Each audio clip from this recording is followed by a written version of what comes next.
صلى الله على محمد صلى الله. أعوذ بالله من الشيطان الرجيم. بسم الله الرحمن الرحيم. الحمد لله رب العالمين، والصلاة والسلام على أشرف الأنبياء والمرسلين نبينا وحبيبنا محمد وعلى آله وصحبه أجمعين. أما بعد. Lavdi, falënderimi dhe adhurimi janë për Allahun, krijuesin absolut të gjithësisë. Atij mbështetemi dhe vetëm prej tij kërkojmë faljen e mëkateve tona, ato që i dim dhe ato që nuk i dim, ato që eventualisht i veprojmë në fshehtësi apo në publik. Po ashtu edhe mbulimin e tmetave tona, si dhe pranimin e veprave tona. Ndërkaq salavatet, selamet dhe përshëndetjet më të përzemërta dhe më të sinqerta çdo herë dhe pa ndërprerje ja adresojmë Muhammed Mustafa alayhi salatu wassalam, familjes së tij, shokëve të tij dhe gjithë pasuesve të traditës së tij deri në ditën kur nuk do të ekzistojë më kjo gjësi. Besimtarë nderuar, javën e kaluar kemi folur për atë se përse Muhammed Mustafa alayhi salatu wassalam ka qenë, është dhe do të mbetet më meritori për të qenë bula e pejgamberisë. Pra, kemi folur përgjithsisht për përsosmërinë e tij, edhe fizike, edhe mendore, por edhe përmbajtësore. Dhe jemi shumë afër trajtimit të pjesës më të rëndësishme të jetëshkrimit të tij, që ka të bëjë me fillimin e shpalljes në adresë të tij. Por para se të fillojmë me trajtimin e pjesës më të rëndësishme të jetëshkrimit të tij, fillimi i shpalljes, çfarë ka ngjarë, si kanë zhvilluar gjërat e kështu me radhë, është e udhës që të përmend atë parapërgatitjen pejgamberike që Allahu ja ka bërë Muhammed Mustafas sallallahu alaihi wasallam para se ta përzgjedh si pejgamber, para se t'ja kumtojmë lajmin se ai është përzgjedhur si i dërguari i fundit i Allahut Madhërisht. Ne për disa javë me radhë kemi folur për disa prej parangjarjeve që kanë ndodhur, si në raport me të, në mënyrë direkte, si në raport me shoqërinë mekase ku ai ka lindur dhe ka jetuar, por edhe ka thirrur më vonë në rrugën e Allahut Madhërisht. Pra, qarja e gjoksit dhe pastrimi i zemrës që i është bërë, kemi thënë 4 herë i është bërë në jetën e tij, që aludon në përgatitjen për çdo fazë jetësore, për 4 fazat e rëndësishme jetësore. Dhe tani më në moshën 39 vjeçare, një vit para se të përzgjidhet si pejgamberi i Allahut, Zoti i Madhërisht ka filluar edhe me parapërgatit në anën shpirtërore, por edhe mendore, për disa realitete që ai do t'i sheh, do t'i përjetoj dhe do t'i kumtoj ato tek shoqëria mekase fillimisht, pastaj edhe ajo njerëzore në përgjithësi. Duke qenë se është vula e pejgamberisë, duke qenë se do të bartë mesazhin final të Allahut Madhërisht, duke qenë se për ta pranuar dhe për ta transmetuar mesazhin e Allahut, duhet detyrimisht që të takohet me Xhibrilin alayhis salam. Ndonë se ky nuk e ka ditë, por ne po flasim nga ajo që e dim prej historisë së përgjithshme të pejgamberëve të Allahut, nga se nuk ka pejgamber që i ka ardhur shpallja vetëm se përmes Xhibrilit alayhis salam. Pra, i deleguari qiellor, Xhibrili alayhis salam, ka shkuar tek të deleguarit toksor, që janë pejgamberët e Allahut, për t'u paraqitur njerëzve mesazhin hynor. Atëherë Allahu i Madhërisht e ka parapërgatit zemrën e tij. Pra e ka bërë të gatshme për mu ballafaqu me këto gjëra që do të jenë të jashtëzakonshme. Nuk do të jenë të zakonshme sikurse ne jemi mësuar të përjetojmë gjërat në mënyrë të rëndomtë.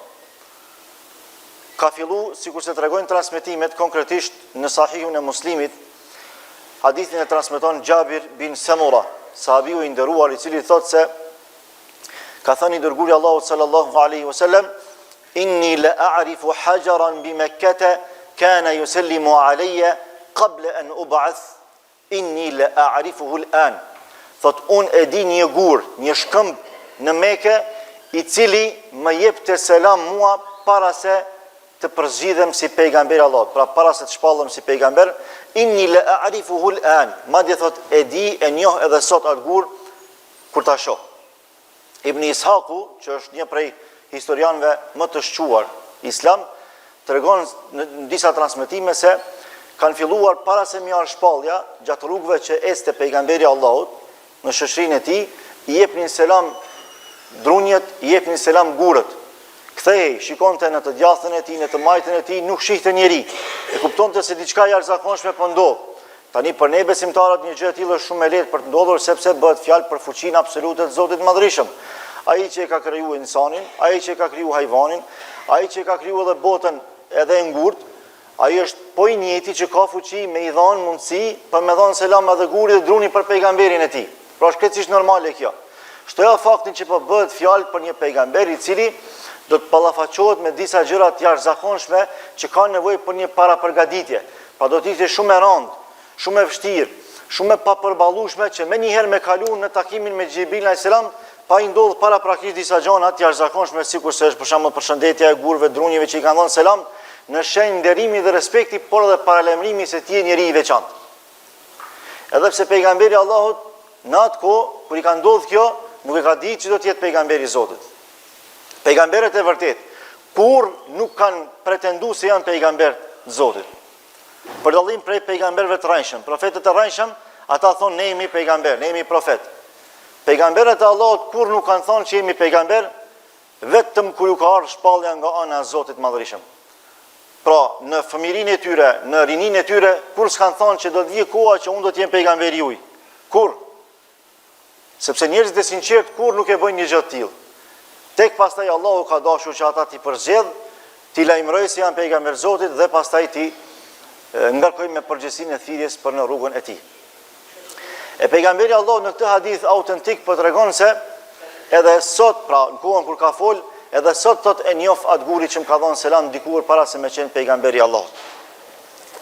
Pastaj prej mënyrave të edukimit dhe të përgatitjes së Muhammed Mustafas, nga ana e Allahut Madhërisëm ka qenë edhe dërgimi i ëndrave, të cilat ashtu siç i ka parë, i ka dëshmuar në realitet. Pra, ëndrat e pejgamberëve janë hak, janë realitet. Çdo ëndër që e kanë pa pejgamberët e Allahut ka qenë shpallje para përgatitore për me ardhur shpallja e zgjuar, pra shpallja në jetën reale. Shpallja me Kur'an i ka ndodhur në jetën reale, pra kur ka qenë i zgjuar, asnjë ajet i Kur'anit nuk i ka zbritur duke qenë në ëndër. Dhe kjo e ka urtësinë e vet. Por mos më thonë nesër dikush që Muhammed Mustafaja na ka treguar ëndra.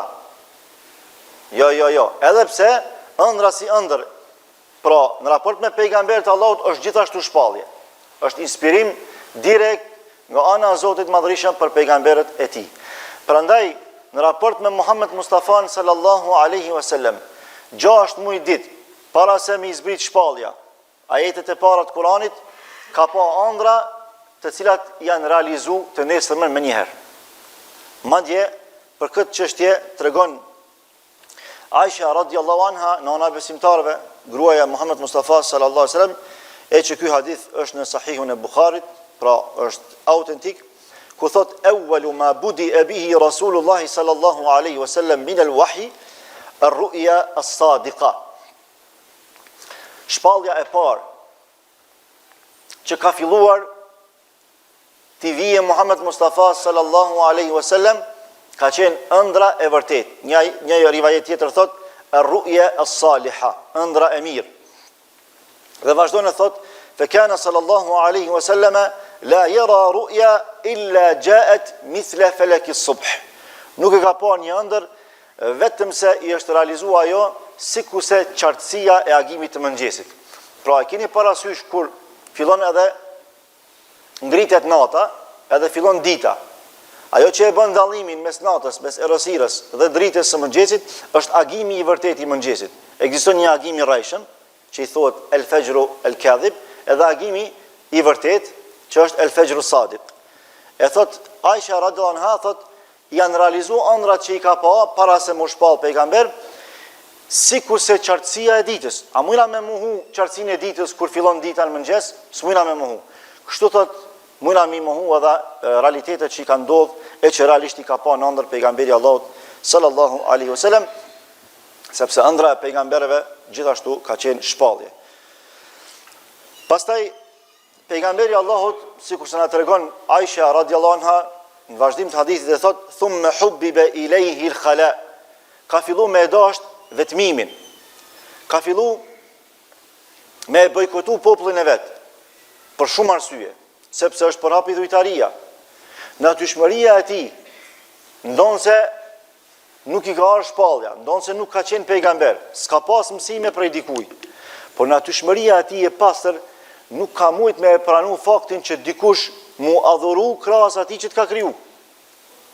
Pastaj, përdorimi i shumtë të alkoolit, i moralitetit që është përhap shoqërinë mekase, prishja e raporteve familjare, përdorimi i kamatës, i bigjozit, e kështu me radhë, dukuri këto që e kanë detyru Muhammed Mustafa sallallahu alaihi wasallam me u vetmu. Prandaj e ka përzgjedh shpellën Hira dhe është vetmu atje për 1 muaj rresht. Dhe atë në muajin Ramazan. Ndonë se nuk e ka ditë që shumë shpejt muaji Ramazan do të bëhet muaji më i bekuar i gjithë muajve tjerë, sepse në të do të filloj zbritja e Kuranit. Pra po e vreni se si Allahu i Madhërisëm në mënyrë të natyrshme e ka inspiru, edhe pse s'ka ditë Muhammed Mustafa që ka me qenë pejgamber, as s'ka ditë që shpellën Hira ka me zbrit shpallja, por Allahu është i gjithdijshëm i absolut. Ai para përgatit gjitha shkaqet dhe terrenin e nevojshëm për me delegu më meritorin e shpalljes së tij, rrjedhimisht edhe në jetën tonë të përditshme. Kur Zoti dëshiron dikon me mbrojt, kur Zoti dëshiron dikujt me i dhënë sukses, për shkak të mirësisë brendshme që e ka, Allahu ja para përgatit terrenin, ja krijon shkaqet e mundshme.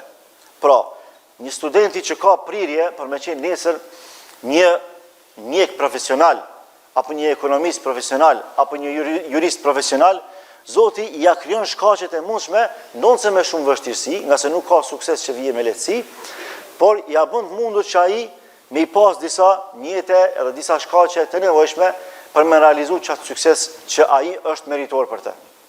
Por edhe me shembuj tjerë. Kështu Allahu i Madhërisëm në radhë të parë vepron me pejgamberët e tij, e në veçanti me Muhamedit sallallahu alaihi wasallam. Dhe unë dua të ndalem te ky vetmimi i Muhammed Mustafa sallallahu alaihi wasallam, nga se këtu është poenta kryesore e gjithë kësaj tematike që jam duke dashur me trajtu, sepse përçon një mesazh jetik për ne. Madje në qoftë se i marrin përsi për disa përgjegjësi, duke mos u edukuar fillimisht dhe duke mos u përgatitur paraprakisht, do të rezultojmë edhe më të dështuar se sa që kemi qenë para se me i marrë ato përgjegjësi jetësore. Pastaj, kjo nuk ka qenë vetëm praktike Muhammed Mustafas, vetmimi në shpellën Hira vetëm me Zotin e Madhërisëm, i cili aty e ka adhuruar Allahun në mënyrën që ai ka ditur. Disa dietarë thonë se e ka adhuruar në mënyrën e tij të natyrshme. Pra të pastër. E ka ditë që Zoti ekziston, e ka ditë që vetëm ai meriton adhurim, nuk ka ditë se si do të me adhuru Zotin sepse s'ka pas shpallje, por është vetmu, ka meditu për Allahun, i është lutë Allahun në mënyrën që ai e ka ndjerë, ti lutet atij, por e ka bërë në mënyrë të pastër. Disa të tjerë thonë që e ka bërë në mënyrën se si e ka bërë Ibrahimi a.s. nga se ka pas një uri, ka dëgju për Ibrahimin a.s. Vetë qabja, vetë mekami Ibrahimi, kanë qenë gjëra që njerëzit e kanë ditë paka shumë historinë e Ibrahimit a.s. Prandaj është mundu me adhuru në mënyrën që ka adhuru Zotin e Madhërisëm Ibrahimi a.s. E disa të tjerë thonë sipas asaj që Musa a.s. me ka adhuru, sido që tjetë, nuk kemi asnjë një argument autentik që na tregon për mënyrën se si e ka adhuru Allahun e plotfuqishëm. Thjesht e dim që Aisha tregon se është vetëm në shpellën Hira dhe e ka adhuruar Zotin e plotfuqishëm. Pra, në shoqëritë ku dukuritë destruktive përhapen, në shoqëritë ku haramet shtohen, duhet detyrimisht besimtarët me u vetmu për disa qaste me Zotin e Madhërisëm. për me rujt zemrën e tyre. Nga se ne jemi krijesat dobta. Kur robi fillon edhe shoqërohet shumë me njerëz që nuk e kanë frikë Allahut, për hapin imoralitet, shkatrim shoqëri. Nuk bën kur me fitua atë garancën absolute dhe me thonë që unë nuk muj me deviju. Kur? Çdo herë është mirë me alon vetës një periudhë të veçantë kohore mes neve dhe mes Zotit tonë. Me unë vetëm me Allahun. Edhe në rastet ku ne sprovohemi me familje devijuara. Nëse antarët e familjes tonë, shumica e tyre, ose disa prej tyre, janë për njerëzve që bëjnë harame, që mund të ndikojnë tek ne, duhet detyrimisht me caktu një kohë të vetmimit me Zotin e plotfuqishëm. A natën, a ditën, kur do që tjetë mundësia, 5 minuta, 10 minuta, 15 minuta, gjysmore, 1 orë, sado që ne kemi mundësi, është mirë me praktiku një gjë të tillë. Nga se kjo ka benefitet jashtëzakonshme. Merreni edhe për shembull, shikone kur Ibrahimi a.s. e ka praktikuar një gjë të tillë. Kur kanë filluar shoqëria e Ibrahimit, populli i Ibrahimit, me adhuru idhuj, me i glorifiku ata, me bë harame, edhe ky mos ka pas mundësi me i largu ata prej asaj që i ka këshillu me u largu, ka thonë, wa a'tazilukum wa ma tad'una min dunillah. Unë do t'ju bojkotoj juve, do të distancohem prej jush, pra do të vetmohem unë me Allahun tim, me Zotin tim, nga ajo që ju luteni tek ata që i barazoni me Allahun, pra i merrni për zotra, gurët dhe drunjët. Pastaj thot, wa ad'u rabbi, dhe do t'i lutem Zotit tim, pra do të vetmohem me Allahun tim, dhe do t'i lutem atij. Asa ella ekuna bi duai rabbi shaqiya, mënyrë që të mos jemi ngurt në raport me Allahun, por dua ime të jetë shkak i fuqizimit të raportit tim me Zotin e Madhërisëm. Falamma i'tazalahum wa ma ya'buduna min dunillah, kur Ibrahimi, thot Allah, kur Ibrahimi i bojkotoi ata, u vetmua me Allahun e Madhërisëm. Pra, caktoi një kohë të veçantë mes tij dhe mes Zotit të tij, duke u lutur, duke u përgjëruar atij, atëherë thot, wa habna lahu Ishaqa wa Yaquba wa kullan ja'alna nabiyya, atëherë na i adhuruam atij Ishakun për djalë edhe Jakubin për pasardhës të Ishakut, dhe të gjithë ta i bën për pejgamberëve të Allahut. Pra shikoni se sa mund me arrit njeriu kur vetmohet me Allahun e Madhërisëm. Pra shkaku që është vetmuar me Allahun, ka bërë që Zoti më ia dhon Ishakun, pejgamber, Jakubin, pejgamber, madje shumica e pejgamberëve të Allahut e kanë lozën për Ibrahimit a.s. Vlerë e jashtëzakonshme kjo që na mundson vetmimi me Zotin e plotfuqishëm. Pastaj është një hadith madhështor që tregon se sa e rëndësishme është që ne të vetmohemi me Allahun, nga se kur flasim për këtë vetmim, nuk i kemi fjalën vetëm për hoxhallarët. Se dikush mund të thotë kjo pas ka qenë praktike e pejgamberëve, atë le të jetë praktike e hoxhallarëve. Ata kanë përgjegjësinë për me thirrën rrugt të Allahut, me u ballafaqu me popull, me i largu dukuritë destruktive në shoqëri, atëherë ata le të merren me këtë çështje. Jo. Kjo është një praktikë që preferohet për gjithë besimtarët e Allahut. Në radhë parë për hoxhallarët, për dietarët, por pastaj edhe për gjithë besimtarët e Zotit në përgjithësi.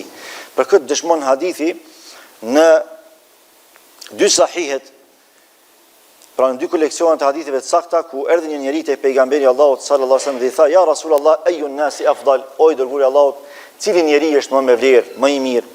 Faqala sallallahu alaihi wasallam: "Mu'minun yujahidu bimalihi wa nafsihi fi sabilillah." Në radhë parë përmendi tha një besimtar që lufton me jetën e tij dhe me pasurinë e tij në rrugt të Allahut, sikurse kanë bërë dëshmorët tanë, por edhe luftëtarët tjerë që ka dashur Allahu me jetu, me qenë gjallë, me shpëtu, kanë luftu me jetën e tyre edhe me pasurinë e tyre për hir të Zotit, me shliru vendin, me parandalu të keqen, edhe me i promovu vlerat.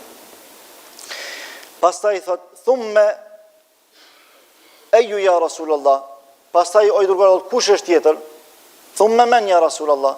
Qala rajulun mu'tazilun fi shi'bin min ash-shi'abi yattaqi rabbahu subhanahu wa ta'ala. Pastaj pas këtij është ai njeri që vetmohet me Allahun e Madhërisëm, edhe kur vetmohet e ka frikë Zotin. Pra esenca nuk është vetëm u vetmu, po duke e pas frikë Allahun. Dikush mundet me u vetmu me telefon, e aty mundet me pa lloj gjanash. Ideja është që me u vetmu duke e pas parasysh mbikëqyrjen e Allahut ndaj teje, frikën ndaj Allahut Madhërisëm, se na duhet mu vetmu për me pastru zemrën tonë, për me forcu lidhjen tonë me Allahun, në mënyrë që mos me u ndiku pe harameve të shoqërisë, e sidomos ne në akhiri zaman, ku haramat janë ekstremt përhapura. Madje janë të legjitimume. Nëse deri dje disa harame kanë qenë të përhapura, s'kanë qenë të legjitimume. Sot po i legjitimojnë haramet. Dita e ditës legjitimojnë haramet nga më të ndryshmet. Pra shumë më tepër kemi nevojë na se sa ata sahabë që e kanë pyet pejgamberin Allahut për më mbrojtje për këtyre harameve, edhe kush është njeriu më i mirë, më me vlerë, edhe ju ka treguar pejgamberi Allahut sallallahu alaihi wasallam. Për fund po e përmend ajetin kuranor ku thot Zoti i Madhërisëm kul inna ma a'idhukum bi wahida, unë po ju këshilloj juve me një gjë. Pra ju është drejtuar Allahu kësaj, jo besimtarëve që kanë ndryshuar pejgamberin e Muhammed Mustafas sallallahu alaihi wasallam. An taqumu lillahi mathna wa furada, që të ngriteni, të qëndroni qoftë dy nga dy, qoftë vetmas, pra një nga një, thumma tatafakkaru, pastaj të mendoni, të meditoni, të logjikoni, ma bi sahibikum min jinne, nga se shoku juaj, pra pejgamberi Muhammed Mustafaja, nuk është i çmendur. Ajo që po thotë ai nuk është çmenduri, nuk e ka kaplu çmenduria, por është shpallja e Allahut Madhërisëm. In huwa illa nadhirun lakum, ai është vetëm një lajmtar për ju, bejne yedej adhabin shadid, që po ju paralajmëron për një ndëshkim të dhëmshëm nëse ju nuk besoni në Zotin e plotfuqishëm. Pra, nëse këta jo besimtar do të vetmuheshin, qoftë dy nga dy për diskutuar mes vete, ky Muhammed, çao të na thirr, çao të na thon, fjalë që po i thot, a kanë peshë, a kanë vlerë, a janë të nevojshme për neve si shoqëri. Thot, nëse do të vetmuheshin dy nga dy, ose një nga një, ata do të mendonin, do ta pranonin të vërtetën se me të vërtetë Muhamedi, sidomos kur ata e njihnin shumë mirë, nuk është duke na thirrur në të kotën, por në të vërtetën e Allahut Madhërisëm. Kaq sa i përket para përgatitjes që Zoti ja ka bërë pejgamberit ton dashur para se me përzgjedh pejgamber, pra në moshën 39 vjeçare, e pastaj në moshën 40 vjeçare i vije shpallja, sikur se do shohim javën e ardhshme inshallah taala. أقول قولي هذا واستغفر الله لي ولكم ولسائر المسلمين من كل ذنب فاستغفروه إنه هو الغفور الرحيم والحمد لله رب العالمين. Zoti ju shpërblet.